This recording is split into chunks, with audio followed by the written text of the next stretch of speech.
Davi, Golias e eu. Os dias demoravam a passar. Apesar da revolta que corroía meu íntimo, eu procurava me manter sempre sereno, concentrado, pensativo. Era o único caminho para superar a indignidade da cadeia. Quando não tinha ninguém de fora para conversar, consumia as horas falando com Deus e na meditação das Escrituras. Não desgrudava da palavra de Deus um instante.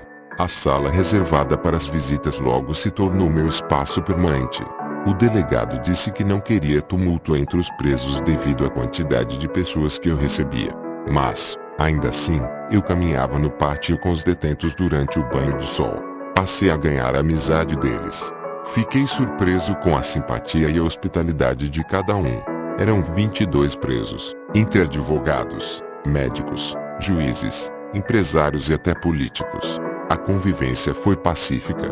Falei da salvação do Senhor Jesus para muitos, até para alguns dos carcereiros. Por isso, até hoje estimulo o serviço voluntário de evangelização nos presídios. Faço questão de acompanhar de perto os resultados do trabalho de milhares de pastores e evangelistas que, diariamente, apontam uma saída para quem padece no sistema penitenciário. O resgate acontece ali, no último degrau da exclusão social, no momento de maior agonia, quando a mulher, os filhos e os amigos rejeitam o detento. Não resta ninguém para ele a não ser Jesus. E então, o feito extraordinário de uma nova vida acontece. Não são poucos os exemplos de recuperação de vidas graças ao apoio solidário e aos cuidados espirituais oferecidos pela Igreja aos detentos e suas famílias. Muitos encontram conforto no mais profundo abismo de suas existências, castigados em uma solitária ou isolados pelas mais temidas ameaças de morte. O Espírito de Deus através do Evangelho resgata essa gente produzindo uma surpreendente transformação de caráter, com uma reviravolta de personalidade, uma total modificação de hábitos e costumes, no jeito de ser e viver. São novos homens, mulheres e jovens, desoprimidos da criminalidade, reintegrados ao convívio social pela força da fé cristã. Na primeira semana de delegacia, autorizei a imprensa a me fotografar atrás das grades. Estava sentado nos fundos da cela, com as pernas cruzadas, lendo a Bíblia. Vestia camisa branca de mangas curtas e calça social cinza, que me foram entregues pela Esther. Paciente, passei a atender a alguns repórteres. Na primeira entrevista que dei após ser preso, falei um pouco sobre o que tinha refletido nos dias anteriores. Pensamentos extraídos das páginas sagradas. Diante de uma equipe de televisão, disse que percebi um batismo de fogo. Mesmo não merecendo, eu me via como os apóstolos, porque estava vivendo a mesma situação deles nos tempos antigos. Era um privilégio sofrer como os homens de Deus do passado sofreram por um Senhor que eu abracei com todo o meu entendimento. Falei mais. Afirmei que, no momento a gente pode até nem entender, mas eu cria que tudo aquilo era para o bem da Igreja Universal, o bem da obra de Deus e o bem da fé de cada um de nós. Mas eu queria ir embora para casa. O tempo corria conta-gotas. 5 dias na cadeia e nada. Os advogados não traziam sequer uma notícia positiva. Todos os pedidos de liberdade tinham sido negados. A libertação parecia longe. Sozinho, de noite, pensava no martírio que se arrastava. Clamava a Deus pedindo consolo para meu corpo e minha alma. Orava sussurrando palavras. Orava em pensamento. Orava sem parar. Desabafar com Deus sempre foi uma das minhas armas de defesa e de ataque. Defendia-me ao dobrar os joelhos para enfrentar situações de desespero. Nessas horas que o céu se abre para quem suplica auxílio. Deus não está distante. Apesar de habitar a eternidade, o alto e santo lugar, Ele também está ao lado do contrito e abatido de espírito. Isaías 57.15. E atacava ao estender as mãos contra as dúvidas que oprimiam meus pensamentos.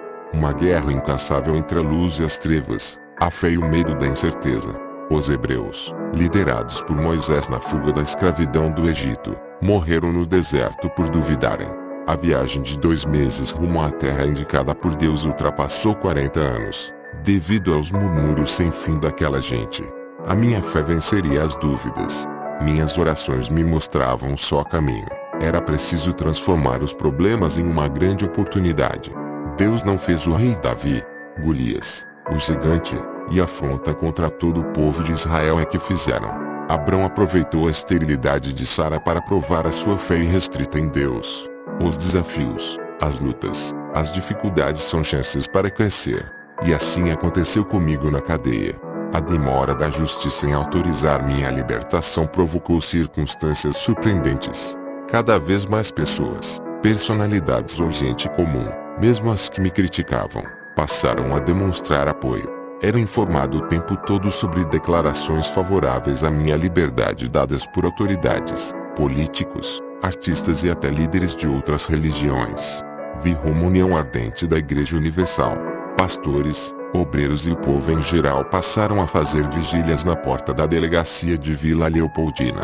Eu percebi a corrente de fé que envolvia aquele lugar.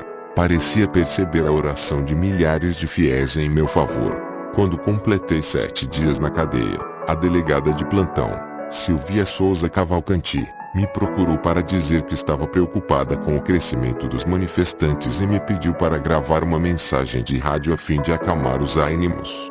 Prontamente, atendi ao pedido.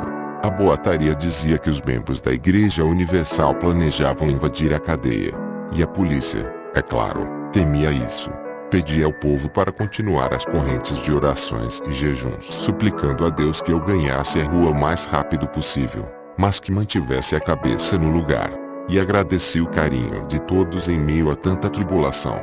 Foi curioso, já que eu, que também necessitava ser acalmado, tive de ajudar a esfriar os nervos de toda aquela gente. Certo dia, mais de 1000 pessoas, que protestavam na porta da delegacia, abraçaram a cadeia numa enorme corrente de mãos dadas. Estava deitado na cama, recolhido, quando recebi a notícia. Fiquei comovido com a iniciativa.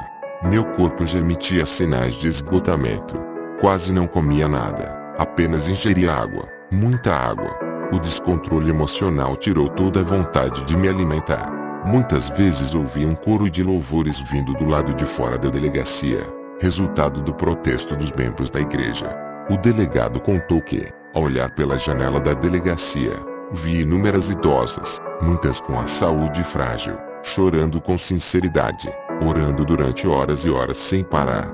Dia e noite, muitas vezes até de madrugada, formavam rodas na calçada, de mãos dadas, pedindo uma resposta de Deus para mim.